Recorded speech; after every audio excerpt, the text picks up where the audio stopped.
بسم الله الرحمن صلی اللہ علیہ سیدنا محمد وآلہ الطیبین الطاہرین اما بعد فقط قال اللہ تعالی فی کتابہ الکریم بسم اللہ الرحمن الرحیم کتب علیکم الصیام کما کتب علی الذین من قبلکم لعلکم تتقون۔ ناظرین کرام، ماہ مبارک جو ایک بہترین فرصت، ایک بہترین مہینہ ہماری تربیت کے لیے، ہمارے تزکیہ نفوس کے لیے اور کمالات تک پہنچنے کے لیے، ماہ رمضان کہ جس میں پروردگار نے بہانوں سے ہمیں ثواب دیا، سو جائیں تو عبادت ہے، سانس لیں تو عبادت میں شمار ہے۔ اس مہینے میں ہم جس قدر کوشش کریں وہ کوشش ہماری کئی گنا برابر ہمارا اور فائدہ پہنچائے گی، لہٰذا ایک بہترین فرصت ہے جس میں ہمیں زیادہ سے زیادہ فائدہ اٹھانا چاہیے۔ گزشتہ بحث میں ہم نے تقوی کے سلسلے سے گفتگو کی تھی کہ تقوی کا معنی کیا ہے روایات کی روشنی میں۔ آج ہمیں یہ جاننا ہے کہ کس طرح سے ہم تقوی کو اپنے اندر اضافہ کریں، اس کو بڑھائیں، یعنی اس کا سرچشمہ کیا ہے۔ تو سب سے پہلے روایت کی روشنی میں اگر دیکھا جائے، تقوی کا جو سرچشمہ بیان کیا ہے وہ ہے دین،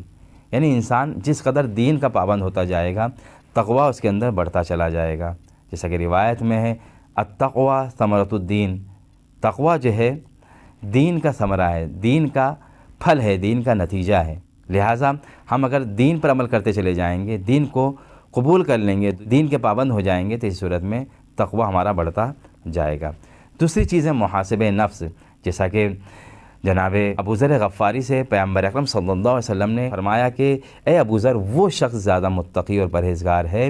متقین میں وہ شمار ہوگا کہ جو اپنے نفس کا بہت زیادہ محاسبہ کرتا ہے، اس کا حساب کتاب رکھتا ہے۔ لہٰذا وہ دیکھتا ہے کہ جو کھا رہا ہے، جو پی رہا ہے، جو پہن رہا ہے، یہ کہاں سے آ رہا ہے، آیا یہ حلال ہے یا حرام ہے۔ اگر ایسا شخص ہے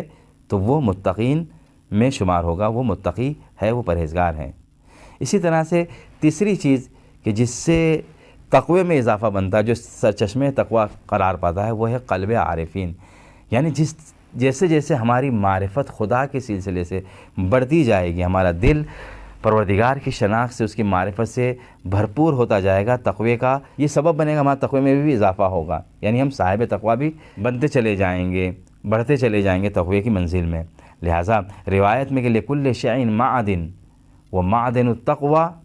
قلوب العارفین، کہ ہر چیز کا ایک معدن، ایک خزانہ ہوتا ہے، اور یہ تقوی کا خزانہ جو ہے وہ دل ہیں، وہ قلوب ہیں کہ جس میں پروردگار کی معرفت پائی جاتی ہے۔ لہٰذا کوشش کرنی چاہیے کہ پروردگار کی معرفت، اس کی شناخت ہم اپنے وجود میں پیدا کریں، جس کی وجہ سے ہم تقوی میں آگے بڑھیں گے، تقوی ہمارا زیادہ ہوتا جائے گا۔ چوتھی چیز کہ جس کے ذریعے سے تقوی میں اضافہ ہوگا وہ ہے شبہ ناک چیزوں سے ہمیں پرہیز کرنا چاہیے۔ جیسا کہ رسول خدا نے ارشاد فرمایا ہے کہ اگر تم چاہتے ہو کہ تقوی میں اضافہ ہو تو شبہ ناک جو چیزیں ہیں، یعنی وہ چیزیں جس کے بارے میں ہمیں نہیں معلوم کہ یہ حرام ہے یا حلال ہے، شبہ ہے ہمارے لیے واضح نہیں ہے یہ چیز کہ حرام ہے یا نہیں، تو اسی چیزوں سے ہم پرہیز کریں تو تقوی میں اضافہ ہوتا ہے۔ اور اسی طرح سے پانچویں چیز جس کے ذریعے سے تقوی میں اضافہ ہوگا وہ ہے عبادت، یعنی جس طرح سے انسان عبادتوں میں اضافہ کرتا چلا جائے گا، اس کی روح میں تقویت آئے گی، وہ اس کی روح مضبوط ہوگی،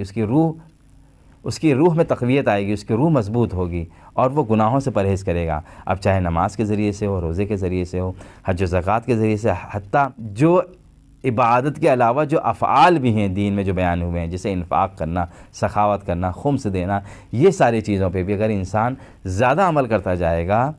تو اس کے تقوی میں اضافہ ہوتا جائے گا، اس کا نفس اس کے کنٹرول میں آتا جائے گا۔ چھٹی چیز جس کے ذریعے سے تقوی میں اضافہ ہوگا وہ ہے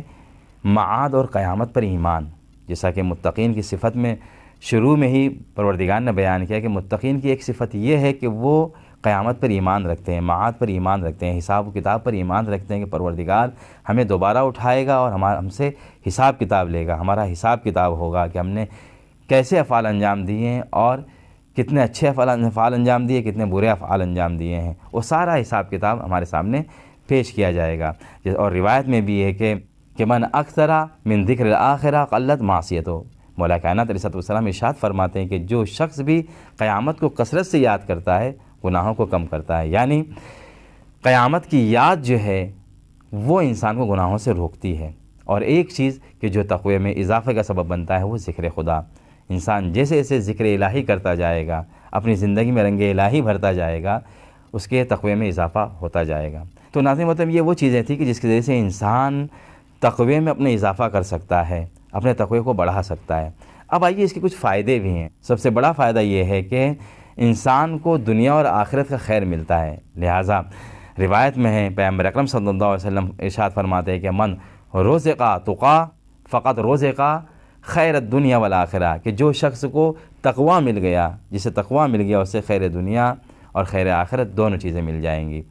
اور اسی طرح سے اس کا ایک فائدہ یہ ہے کہ انسان کی مشکلات آسان ہوتی ہیں، اس کی پریشانیاں حل ہو جاتی ہیں، وہ جہاں سے سوچتا بھی نہیں ہے پروردگار وہاں سے اسے رزق عطا کرتا ہے۔ اور تیسرا فائدہ اس تقوی کا یہ ہے کہ انسان پروردگار کے لشکر میں شامل ہو جاتا ہے۔ جب انسان صاحب تقوی ہو جاتا ہے تو اس کے لشکر میں شامل ہو جاتا ہے، جیسا کہ روایت میں مولا کائنات صلی اللہ علیہ وسلم ارشاد فرماتے ہیں کہ ایسرک ان تکون